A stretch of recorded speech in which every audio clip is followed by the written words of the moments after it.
আর এবার নজর রাখতেই হচ্ছে আবহাওয়ার খবরের দিকে। নিম্নচাপ ও ঘূর্ণাবর্তের জোড়া ফলা।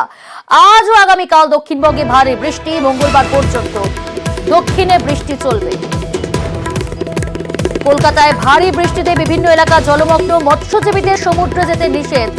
পাহাড়েও ভারী বৃষ্টির পূর্বাভাস। দক্ষিণবঙ্গে আজ এবং আগামীকাল ভারী বৃষ্টি জানাচ্ছে হাওয়া অফিস। মৎস্যজীবীদের সমুদ্রে যেতে নিষেধ করা হয়েছে। কলকাতায় ভারী বৃষ্টি আর ভারী বৃষ্টিতেও জলমগ্ন কলকাতায় বিভিন্ন এলাকা। আজ এবং আগামীকাল দক্ষিণে বৃষ্টি চলবে বলে জানাচ্ছে আবহাওয়া দপ্তর। রৌনক রয়েছে। রৌনক, নিম্নচাপ ও ঘূর্ণাবর্তের জোড়া ফলা, সকাল থেকে বৃষ্টি আমরা দেখতে পাচ্ছি। শহর কলকাতায় বিভিন্ন জায়গায় যেমন জলমগ্ন। আজ এবং আগামীকাল দক্ষিণবঙ্গে বৃষ্টির পূর্বাভাস জানাচ্ছে হাওয়া অফিস।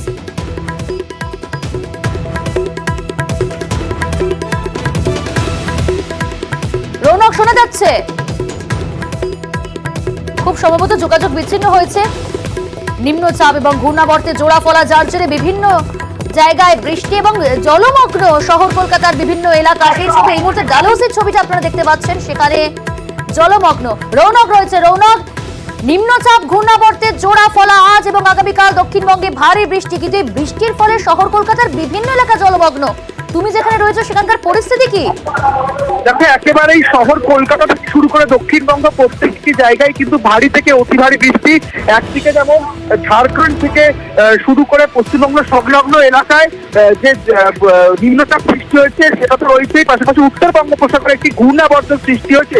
এর ফলে কিন্তু ইতিমধ্যে দক্ষিণবঙ্গ থেকে শুরু করে জেলার উপকূলবর্তী অঞ্চলগুলিতে কিন্তু ভারী বৃষ্টির সতর্কতা রয়েছে। আজ এবং আগামীকাল মাছ ধরতে যাওয়ার জন্য নিষেধাজ্ঞা জারি করা হয়েছে সমুদ্রে। এক্ষেত্রে যে বিষয়টি দেখা যাচ্ছে, দক্ষিণবঙ্গের প্রায় প্রত্যেকটি জেলা, বিশেষ করে কলকাতার ক্ষেত্রে আজ এবং আগামীকাল ভারী থেকে অতি ভারী বৃষ্টিপাতের সম্ভাবনা রয়েছে। এবং উত্তরবঙ্গের পার্বত্য অঞ্চল ছাড়াও উত্তরবঙ্গের সমতলের মালদা এবং দূর দিনাজপুরেও কিন্তু ভারী বৃষ্টিপাতের পূর্বাভাস রয়েছে। এই বৃষ্টিপাত আগামীকাল পর্যন্ত চলবে এবং শহর কলকাতায় গত 24 ঘন্টায় কিন্তু 34 মিলিমিটার বৃষ্টিপাত হয়েছে। এবং যতক্ষণ না পর্যন্ত এই নিম্নচাপ কমছে এবং ঘূর্ণাবর্তের সম্ভাবনা কমছে, ততক্ষণ পর্যন্ত কিন্তু এই ভারী থেকে অতি ভারী বৃষ্টিপাত চলবে বলেই জানাচ্ছে আলিপুর আবহাওয়া দপ্তর। বেশ।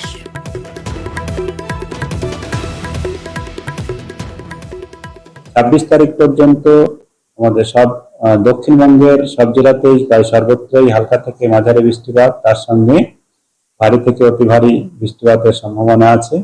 যেমন আগামী 24 ঘন্টায় ভারী থেকে অতি ভারী বৃষ্টিপাত সম্ভাবনা নর্থ সাউথ 24 পরগনা আর আমাদের উত্তর আর দক্ষিণ 24 পরগনা দুটোতেই, আর পূর্ব পশ্চিম মেদিনীপুর।